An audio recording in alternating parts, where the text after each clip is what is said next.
Ini kita sudah terhubung nih dengan Pak Ahmad Solihin Lutfianto, Direktur Kepatuhan Bank Rakyat Indonesia (BRI). Dan kita nanti akan ngobrol-ngobrol nih seperti apa sih pentingnya manajemen kepatuhan dalam sebuah perusahaan atau organisasi. Selamat sore Pak Solihin, apa kabar? Selamat sore, kabar baik. Gimana kabarnya Mbak? Sehat-sehat? Sehat-sehat dong Pak. Nah Pak Solihin, ini kan Ya. penting sekali ya ternyata manajemen kepatuhan. Apalagi di era yang saat ini perkembangan bisnis sangat dinamis, tapi sebetulnya seberapa penting sih ini penerapan manajemen kepatuhan atau Good Corporate Governance (GCG), tata kelola perusahaan yang baik, ini untuk diterapkan nih bagi para pelaku usaha, baik dalam jangka pendek maupun jangka panjang. Baik, terima kasih. Ini pertanyaan yang sangat menarik ya. Kalau menurut saya, kita itu kan kalau mau membangun bisnis itu kembali kepada tujuannya kita untuk apa. Nah, kalau kita mau membangun bisnis tujuannya adalah untuk jangka panjang, di situ kepatuhan itu sangat penting. Karena kepatuhan itu nanti ujungnya adalah kalau kita membangun bisnis itu dengan manajemen kepatuhan yang baik, dengan transparansi, accountable, kita juga ada pertanggungjawaban yang jelas dan seterusnya dan fairness dan sebagainya. Itu nanti ujungnya adalah kita akan bisa mencapai namanya adalah sustainability growth. Jadi kalaupun tumbuh berkembang perusahaan kita itu jangka panjang pasti akan baik dibandingkan kalau kita hanya mengejar misalnya keuntungan sesaat. Ya memang jangka pendek kita untung, tapi jangka panjang perusahaan itu pasti tidak akan bisa eksis. Jadi poinnya, kalau kita ingin mau membangun perusahaan UMKM, baik yang skala mikro, UMKM sampai korporasi, kepatuhan itu penting. Supaya apa? Supaya kita sustain dan jangka panjangnya juga tetap bagus. Demikian Mbak. Oke, jadi kata kuncinya adalah supaya bisnisnya itu ada sustainability growth. Nah, tapi untuk pelaku usaha yang pemula atau mungkin skala bisnis yang kecil atau UMKM, ini penting juga nggak sih Pak untuk menerapkan manajemen kepatuhan? Penting, karena kepatuhan itu jangan selalu diterjemahkan, tadi kalau bahasa kerennya kan good corporate governance. Jangan diterjemahkan menjadi sesuatu yang kelihatannya menjadi canggih, advance dan kompleks, enggak. Tapi salah satu unsur dari kepatuhan itu adalah integritas. Jadi kalau kita bicara mikro, kalau kita mau membangun bisnis, ya kita harus mulai dengan integritas dan profesional. Begitu. Nanti kalau integritas yang kita jalankan sekecil apapun usaha kita, tapi kita awali dengan integritas, dengan ketulusan, dengan profesional, maka bisnis ini pasti akan tumbuh dengan baik dan pelanggan pasti akan ujungnya adalah ada kepercayaan dari pelanggan. Jadi dalam skala kecil, kenapa sih kita harus kelola dengan baik supaya trust-nya itu ada. Kalau trust itu sudah ada, yakinlah bahwa usaha kita itu nanti skalanya dalam skala apapun pasti akan berkembang dengan baik. Tadi Pak Solihin sudah kasih tahu ke kita nih kunci-kuncinya bahwa memang harus memiliki integritas. Nah, tapi Pak Solihin tadi kan juga kita sudah melakukan polling nih berdasarkan polling CNBC. Tadi dikatakan bahwa yang paling sulit ini dalam menerapkan manajemen kepatuhan dalam usaha yang baru dibangun, yaitu menetapkan program dan juga merespons pelanggaran. Nah, ini seperti apa sih Pak kiat-kiatnya Pak? Ya, kalau kita mau mulai usaha, yang penting itu kalau menurut saya itu kita harus tahu dulu siapa yang akan kita sasar, siapa yang kita layani. Ya, jadi kita mau usaha tuh kita tuh mau siapa, tujuannya mau siapa yang mau dilayani, nasabahnya siapa, pelanggannya siapa, kebutuhannya apa. Nah itu akan menentukan kita nanti akan membuat programnya akan seperti apa. Karena program itu menurut saya kalau kita mau supaya sukses ya kita harus tahu siapa yang ditarget gitu kan sesuai dengan segmen dari nasabah yang akan kita layani. Contoh misalnya kalau kita mau usaha apa ya, misalnya kita mau usaha ternak lele gitu ya.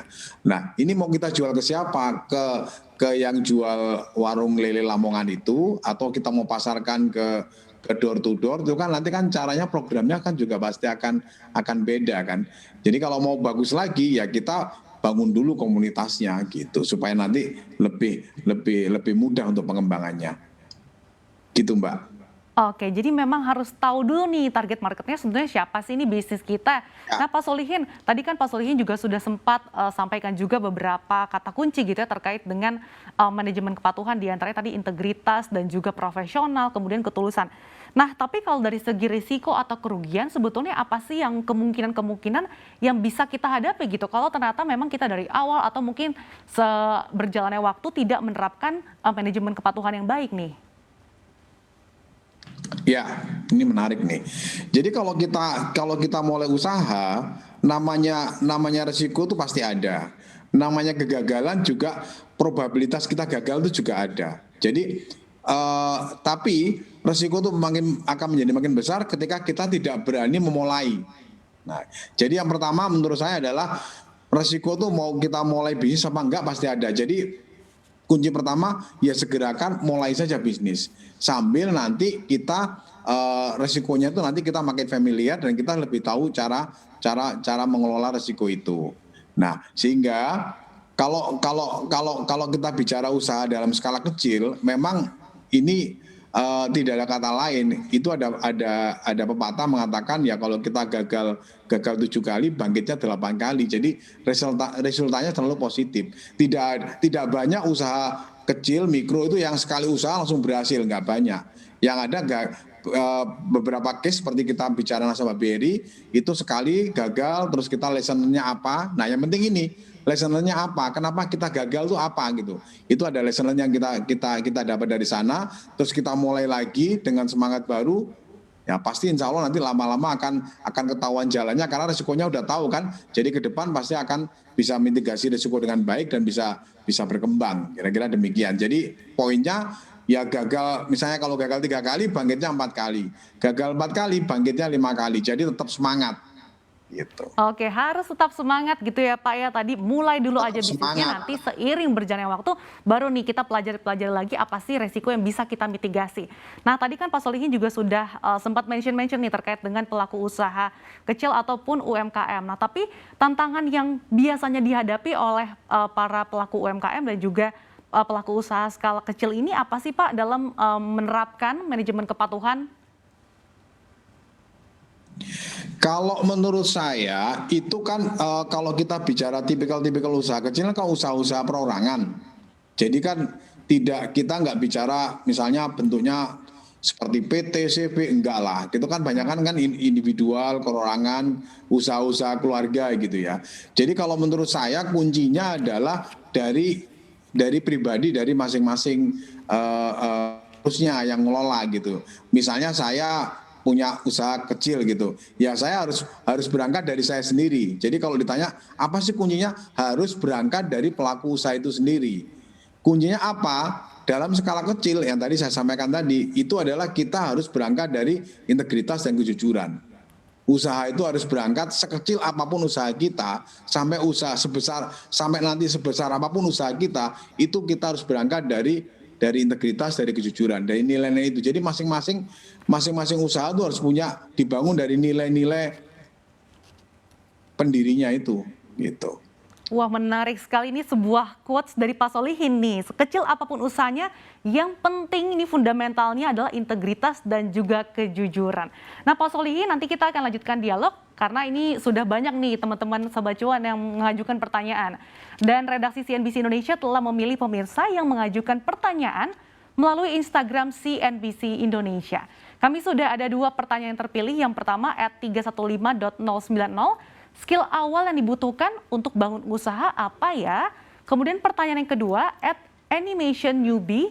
Seperti apa itu manajemen kepatuhan yang diterapkan di dunia bisnis? Nah, sebelum Pak Solihin menjawab, kami ucapkan selamat ya kepada penanya yang terpilih karena masing-masing mendapatkan brizi senilai Rp1 juta. Dan nanti tim CNBC Indonesia akan menghubungi Anda ya. Dan Pak Solihin silakan dijawab tadi pertanyaannya. Oke, terima kasih. Yang pertama adalah skill apa yang dibutuhkan. Nah, skill ini kalau menurut saya, apalagi di era ini kan sekarang eranya era jejaring sosial seperti ini. Jadi skill pertama menurut saya adalah kita harus punya network sebanyak-banyaknya. ya. Network itu kalau zaman dahulu kan kita harus bangunnya kan setengah mati. Kalau sekarang kan kita bagaimana kita meleverage dari sosial media. Jadi kalau kita bicara skillnya, yang pertama adalah bagaimana kita meleverage sosial media. Dengan cara apa? Dengan cara kita dengan berkomunikasi yang baik. Ya kita optimalkan aja mau WhatsApp, Instagram dan sebagainya. Kan kita kan bisa melakukan banyak hal di situ untuk dalam tanda kutip marketing kecil-kecilan lah, kita bikin program dan sebagainya lah. Jadi kunci pertama menurut saya adalah komunikasi dan bangun jejaring yang baik dan kuat. Itu untuk pertanyaan pertama. Pertanyaan kedua tadi, mohon maaf, apa bisa diulang? Kita akan tampilkan lagi pertanyaannya yang kedua dari Animation Newbie, di mana pertanyaannya dalam hal ini seperti apa itu manajemen kepatuhan yang diterapkan di dunia bisnis? Manajemen kepatuhan di dunia bisnis. Tadi sempat saya singgung juga. Tapi intinya gini loh, kalau kita bicara ini kan yang nanya kalau dari apa namanya name apa namanya icon itu ya namanya. Pertanyaannya tadi kan itu kan milenial tuh. Milenial tuh kalau namanya seperti itu pasti milenial. Jadi kalau kita bicara milenial itu yang pertama adalah milenial tuh pasti nyari role model. Nyari siapa jadi acuan. Jadi kalau kita bicara kepatuhan itu silakan teman-teman misalnya pelaku usaha mikro, silakan cari role modelnya siapa gitu. Itu pasti nanti kalau kita dengan role model itu nanti dengan kita meniru itu jauh lebih cepat dibandingkan kita mencari sendiri. Jadi bagaimana mengimplementasikan budaya kepatuhan atau manajemen kepatuhan yang baik di usaha yang baru kita rintis. Kalau menurut saya kalau mau gampang dan cepat cari aja role modelnya. Jadi kita tinggal meniru dulu. Nanti setelah sambil meniru kita sesuaikan dengan karakteristik dari kita kan untuk personalisasinya gampang lah. Tapi kita berangkat dari siapa role model yang akan kita jadikan contoh gitu. Oke, menarik sekali. Tadi Pak Solihin juga sudah sampaikan, kita harus bangun nih dan juga bisa mempertahankan networking sebanyak-banyaknya. Dan juga tadi komunikasi ini juga masih penting loh untuk kita harus miliki. Dan yang tadi juga kita harus bisa cari role model nih, kira-kira yang sesuai, yang tepat nih seperti apa. Nanti kita sesuaikan lagi nih dengan karakteristik yang kita miliki.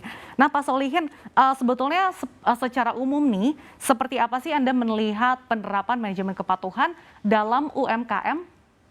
Dan seperti apa upaya BRI dalam meningkatkan dan juga menerapkan CGC?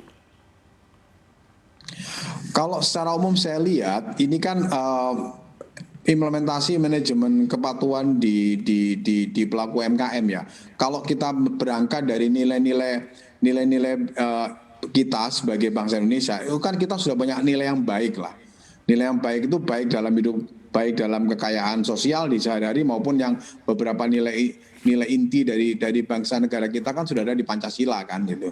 Jadi kalau itu saya melihatnya itu kita asal kita mengimplementasikannya dengan baik dan konsisten itu pasti kita akan bagus kok. Beberapa pelaku UMKM yang gagal itu kan kalau kita kembali lihat dari sebabnya gagal itu kan akar masalahnya kan ketidakjujuran.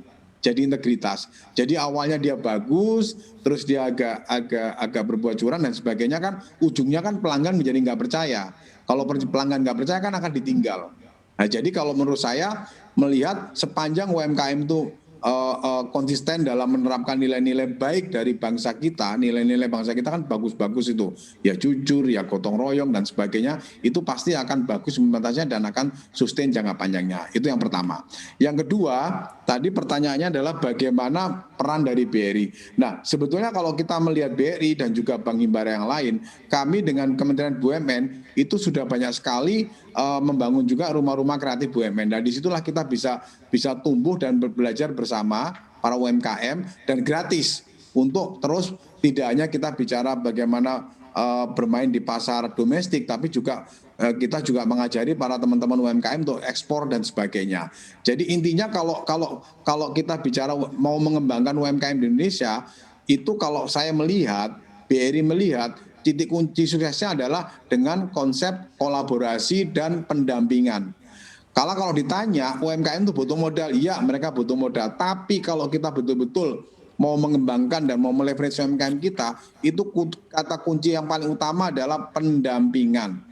Karena dengan didampingi, dengan dilatih, diarahkan, dengan di coaching yang baik, UMKM kita pasti akan jauh lebih baik karena potensi dari UMKM di Indonesia adalah sangat besar sekali. Hanya memang mereka butuh pendampingan dan pelatihan dari manajemen dan sebagainya. Itu. Jadi kuncinya adalah satu, kita siapkan infrastrukturnya, dua, untuk SDM-nya ya tidak ada kata lain dengan cara pendampingan, tiga, kolaborasi dari seluruh stakeholder.